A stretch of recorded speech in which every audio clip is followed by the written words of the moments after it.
అనంతపురం జిల్లా గుత్తిలో ఓ కంటైనర్లో పశువుల తరలింపును బీజేపీ నేతలు అడ్డుకున్నారు. అనంతరం ఆ కంటైనర్ను పోలీస్ స్టేషన్కు తరలించి అప్పగించారు. ఆ కంటైనర్లో దాదాపు 30కి పైగా ఆవులు, ఎద్దులు ఉన్నాయి. ఇలా వాహనాలను తరలిస్తున్న ప్రభుత్వ అధికారులు పట్టించుకోవడం లేదని వాపోయారు.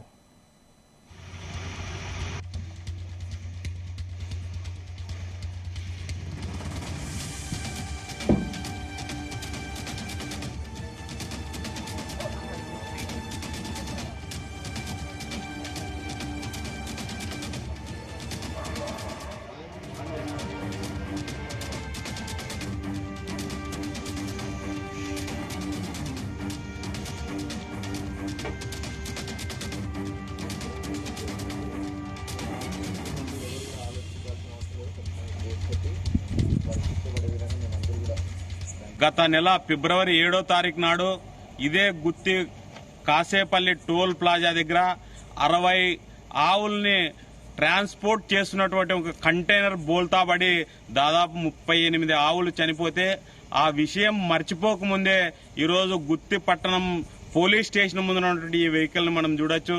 ఒక 30 పశువుల్ని, దాంట్లో ఆవులు, ఎద్దులు, బర్రెలు అన్ని కూడా ఉన్నాయి.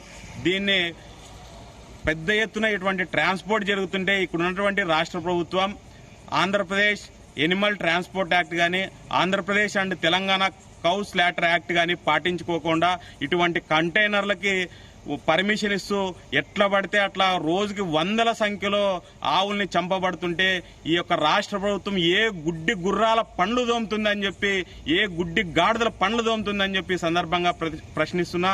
హిందువుల యొక్క మనోభావాల విషయంలో ఆవులను చంపుతుంటే ఈ యొక్క రాష్ట్ర ప్రభుత్వం, ఈ యొక్క వైఎస్ఆర్సీపీ ప్రభుత్వం, ఈ రోజు ఉన్నటువంటి ఈ యొక్క గుత్తిలో ఉన్నటువంటి కొంతమంది వైఎస్ఆర్సీపీ నాయకులు దీనికి సపోర్ట్ చేసి దీన్ని లారీని ఇక్కడి నుంచి తప్పించాలనే ప్రయత్నం చేస్తే ఇప్పటికిప్పుడు నేను అర్ధగంటలో గుంతకల్ నుంచి బయలుదేరి వచ్చి ఈ యొక్క విషయాన్ని పోలీస్ స్టేషన్ లో కంప్లైంట్ చేయాలని చూస్తే ఇక్కడ ఉన్నటువంటి పోలీస్ అధికారులు కూడా 6 గంటల నుంచి ఇక్కడ ఉన్నటువంటి లారీ మీద చర్యలు తీసుకోవడం కాదు. అక్కడ ఎంత దుర్మార్గమైన విషయం అంటే దాంట్లో 30 జంతువులు, పశువులు ఉన్నాయి. దానికి గాలి ఆడడం లేదు.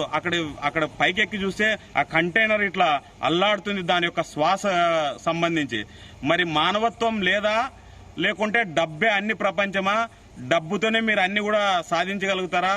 దయచేసి ఈ సందర్భంగా పోలీస్ అధికారులకు గాని, ట్రాన్స్పోర్ట్ అధికారులకు గాని, రాజకీయ నాయకులకు కూడా చెప్తున్నా, మీరు పశువుల విషయంలో, గోమాత విషయంలో ఇటువంటి వ్యవహారాలు చేస్తే మీ కుటుంబాలు కాదు, మీ తరాలు కూడా అంతరించిపోతాయి.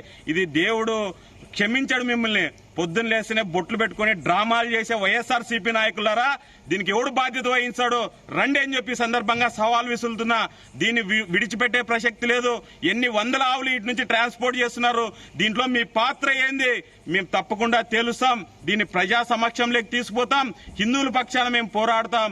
హిందువుల యొక్క మనోభావాలు దెబ్బతింటే తప్పకుండా గోమాత యొక్క ఉసురు ఈ వైఎస్ఆర్సీపీ నాయకులకు తగులుతాదని చెప్పి సందర్భంగా హెచ్చరిస్తున్నా. గత నెల ఫిబ్రవరి 7వ తారీఖు నాడు ఇదే గుత్తి కాసేపల్లి టోల్ ప్లాజా దగ్గర 60 ఆవుల్ని ట్రాన్స్పోర్ట్ చేస్తున్నటువంటి ఒక కంటైనర్ బోల్తాబడి దాదాపు 38 ఆవులు చనిపోతే ఆ విషయం